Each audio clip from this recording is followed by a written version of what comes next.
the best way to cook sweet potatoes. All right, then. What's the best way to cook bell peppers? Here's the antioxidant power of raw green peppers and red peppers, and microwaving or stir-frying doesn't seem to do much, though with boiling there's a drop. But then if you measure the antioxidant activity of the leftover boiling water, the antioxidants weren't destroyed, but just leached out into the cooking water.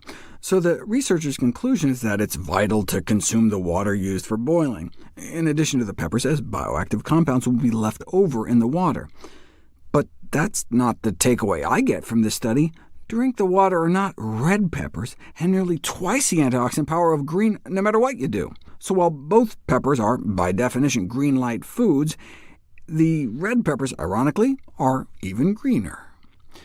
What about mushrooms? They're probably best not to eat them raw, but what's the best way to cook them? Since cooking techniques clearly influence the nutritional attributes of mushrooms, the proper selection of cooking method may be a key factor to prevent or reduce nutritional losses, and microwaving and grilling were established as the best processes to maintain the nutritional profile of mushrooms. For example, a significant decrease was detected in the antioxidant activity of mushrooms, especially after boiling and frying, while grilled and microwave mushrooms reached, in some cases, higher antioxidant activity.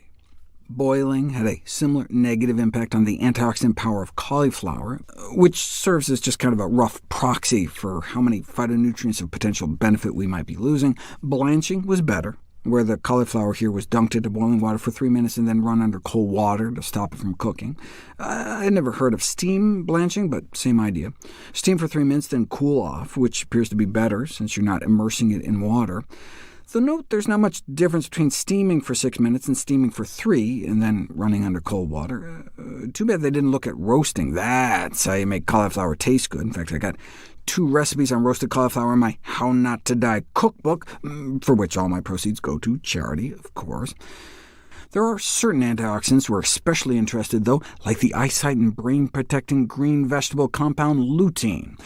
Here's the back of the eyeball. What lutein does is protect those sensitive light-sensing nerves by blocking the high-energy blue light rays, which helps us see better, and may help us think better, too. So researchers looked into the effects of 4 different cooking methods on lutein concentrations.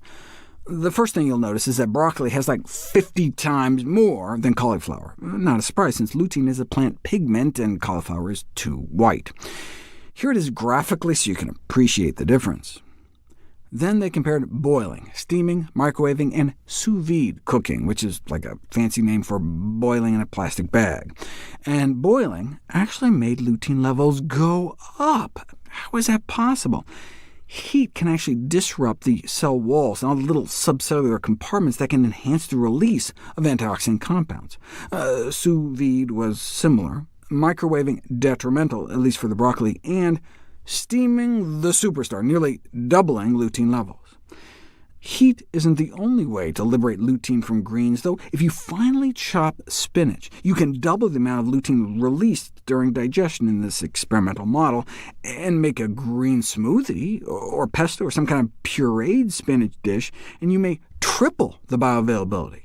But you have to watch the heat. Steaming or boiling is one thing, but super high heat, like stir-frying, can reduce lutein levels to nearly nothing.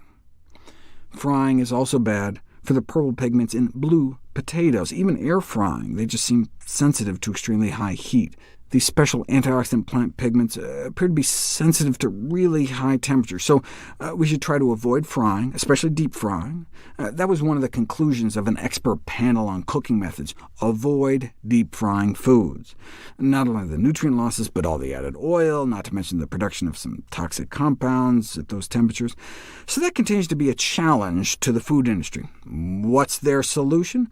Forget deep fat frying. Let's try frying in pure molten sugar. It's like the Snackwell cookie phenomenon taken to its logical conclusion. Oh, you want low fat? We'll fry in sugar.